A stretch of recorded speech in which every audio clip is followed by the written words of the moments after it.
Hari ini saya dan Liana akan bentangkan tajuk 34, tujuan penetapan visi, misi dan objektif perniagaan sebagai panduan perniagaan.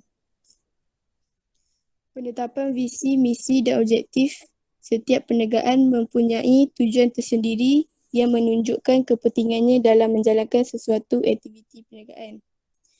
So kat sini dia cakap visi, misi dan objektif ni mempunyai tujuan tersendiri. So tujuan diorang ni takkan sama. Tiga-tiga perkara ni takkan sama. Lepas tu penetapan visi dan misi bertujuan untuk mencapai matlamat dalam jangka masa panjang. Jangka masa panjang ni dia lebih daripada 5 tahun. Kalau kurang 5 tahun dia jangka masa pendek. Lepas tu penetapan objektif ada 2 kategori. Yang pertama, objektif jangka masa pendek. Yang kedua, objektif jangka masa panjang. Lepas tu, objektif kena selari dengan misi dan visi perniagaan. Okay, kita tengok 3.4.1, tujuan penetapan visi. Visi merupakan wawasan yang dimasukkan dalam komponen pengurusan strategik dan proses untuk capai visi ni mengambil masa lebih daripada 5 tahun. Okay, kita tengok kat contoh yang bawah tu. Visi Petronas ialah untuk menjadi pembekal minyak yang terkemuka bukan sahaja di negara Malaysia, malahan pada peringkat antarabangsa. Untuk mencapai visi sebagai pembekal minyak terkemuka di Malaysia dan antarabangsa, strategi yang mampu mencapai visi Petronas tersebut perlu dirancang. Okay, kat sini visi Petronas ni nak jadi pembekal minyak yang terkemuka di Malaysia dan antarabangsa. So, diorang kena cari strategi yang bagus untuk capai visi Petronas tu. Okay, so tengok muka surat sebelah. Tujuan penetapan visi ini diadakan bertujuan untuk yang pertama, mencapai matlamat perniagaan dalam jangka masa melebihi 5 tahun.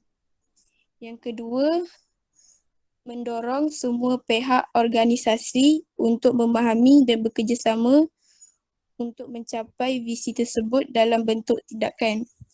Okay, kita tengok dekat Rajah 3.6, Carta Organisasi Penyampaian Visi. Okay, kat sini dia ada ketua pegawai eksekutif, pengurus pemasaran, pengurus pengeluaran dan pekerja A dan pekerja B. Okay. Ketua pegawai eksekutif ni, dia ada visi dia tersendiri.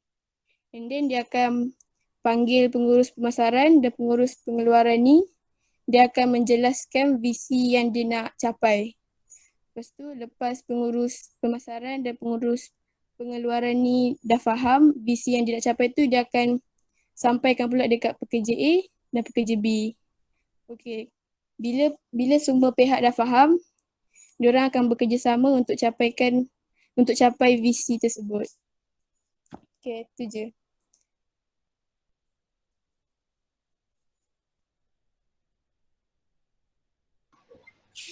Dah 3.4. Belum lagi. Belum lagi, okey. Okey, sesudah.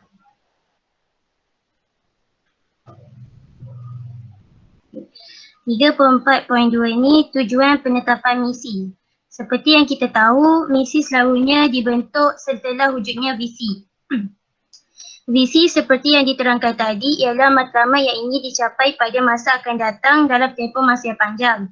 Manakala misi lebih menjerumus kepada aktiviti yang dijalankan oleh organisasi perniagaan pada masa ini. Misi juga yang menyatakan sebab sesebuah organisasi wujud pada masa ini berdasarkan matlamat yang telah dinyatakan dalam visi. Tujuan penyertaan misi dapat menerangkan aktiviti-aktiviti perniagaan yang sedang dijalankan. Untuk tujuan penetapan misi, bagi memudahkan pihak pengurusan yang terlibat untuk mengagetkan setiap sumber yang berkaitan dengan unit-unit dan bahagian-bahagian dalam sesebuah organisasi perniagaan. Misi ini secara spesifik dapat dijadikan garis panduan menilai keperluan setiap unit dan bahagian organisasi. Daripada misi, penggagihan sumber manusia dan sumber fizikal dapat dibuat secara tepat. Sumber tersebut juga boleh digunakan secara cekap dan berkesan. Penyataan misi dijadikan asas dalam penyataan objektif. Manakala penyataan objektif akan menjelaskan perkara yang perlu dicapai dengan lebih terperinci berdasarkan misi yang telah ditetapkan. Okay. Raja 3.7 tu menunjukkan tentang carta organisasi penyampaian misi, iaitu daripada ketua pegawai eksekutif, dia menyampaikan misi bagi menjadi garis panduan dalam organisasi kepada pengurus-pengurus. Contohnya pengurus pemasaran dan pengurus pengeluaran. Seterusnya setiap pengurus akan menyampaikan misi tersebut kepada semua pekerja di bawahnya supaya hala tuju organisasi difahami oleh semua. Okay, seterusnya Ustaz sebelah 3.4.3.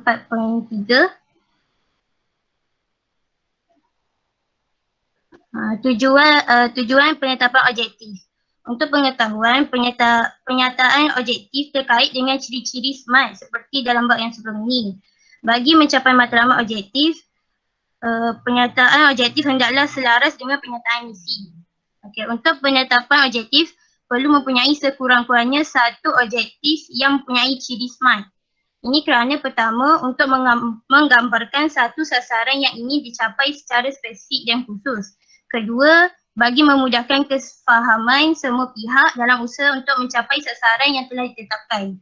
Dalam Raja 3.8 pembentukan objektif, anak panah tersebut menggambarkan penetapan objektif menjadi asas kepada pencapaian misi dan visi sebuah organisasi. Terima kasih.